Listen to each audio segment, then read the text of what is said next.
Hello and welcome. This is News Central. I'm Tolulope, Adeleru-Balogun. On November 2nd, the world commemorates the International Day to End Impunity for crimes against journalists. And I'll be talking to a journalist about how journalists themselves can keep safe, the responsibility of government, and what it really means to protect journalists and protect the truth.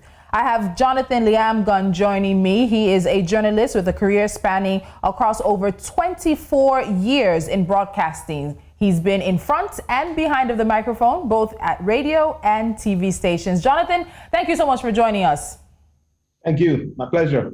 All right. So this is, again, another day in which we're commemorating the lives of journalists that have unfortunately been lost in the course of their duty. We're also shining a light on governments who are not accountable to protecting journalists and things like that. But the theme this year is protect journalists and protect the truth. In an era where fake news has been weaponized against the media, how do we do this?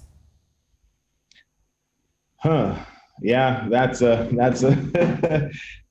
I mean, first, it's good that you've been able to separate the scenarios there to protect the journalist and to protect the truth.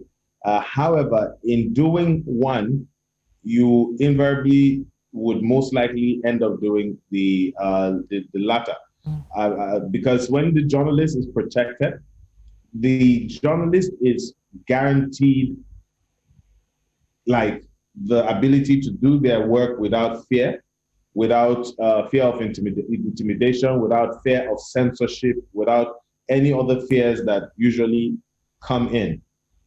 Now, it goes without saying that once they're able to sort that, they would stand for the truth, they would report the truth, and they would always ensure that it is done according to the dictates of the profession. Going to say you want to just protect the truth in itself, the truth will not tell itself. Yeah. Someone needs to tell the truth. Okay, so let's also look at journalists keeping themselves safe.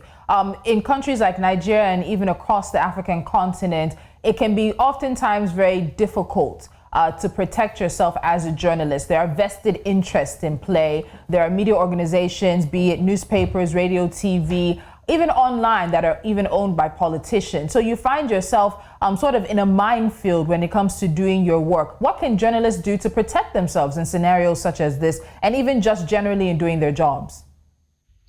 I mean, there is the basic SOP, the basic standard operating procedure of protecting yourself in the course of your duty. But like you pointed out, then you have to protect yourself also from interference. Most of the time, this usually starts from when you even take on the roles. Sometimes we because of certain peculiarities, we find ourselves being forced by circumstances to take on jobs that we ordinarily wouldn't even take on. It's important for every journalist, when you're taking a job, to even look very much and see, are my principles in tandem with the ownership of this media organization I'm going into? Sometimes it's not hard to see that there's a conflict.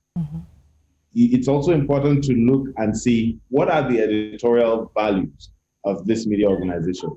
Many media organizations don't even have editorial values. They don't have it defined. That tells you that it isn't also a thing of value to them. These are some of the early tell signs that you can see to be able to tell that, look, I'm getting into deep waters.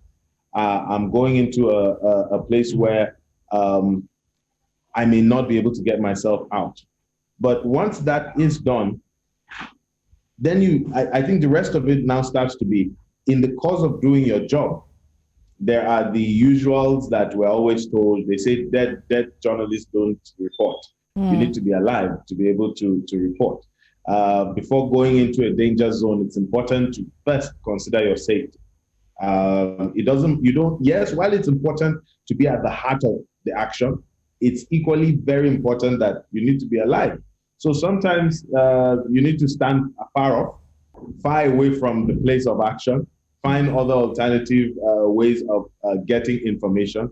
But then I also tell journalists that it's important you don't double deal people. It's important you don't get shady, because when you get shady, people will come after you.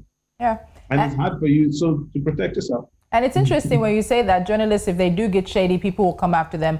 But people also come after the profession of journalism as well. So we're wrapping up, but I quickly need you to answer a question for me. And when it comes to protecting the lives of journalists, making sure that those who commit crimes against them face the consequences, many governments are lacking. They don't follow through on investigating and prosecuting those crimes. They themselves oftentimes put a target on journalists, so it feels like you're getting it from all sides. What really are the responsibilities of governments around the world, on the continent as it may be, to those practicing journalism within their boundaries? It is very important that they see the protection of journalists as a service to humanity, because injury to one is injury to all. If the journalist isn't protected, then the truth starts to die. And when the truth starts to die, then the society is without the illumination that truth always brings to bear.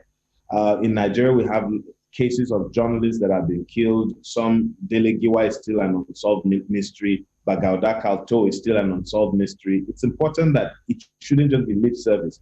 When a journalist is hit, we've seen journalists being hit in Nigeria in the course of discharge of their jobs by people who are overzealous security people. They need to be prosecuted. It's important that it is seen that anybody who lifts their hand on a journalist, they should be prosecuted. All right, Jonathan, thank you so much for joining us. And you and many other journalists around the world are commemorating the day, International Day to End Impunity for Crimes Against Journalists. Jonathan Lyamgohn, thank you so much.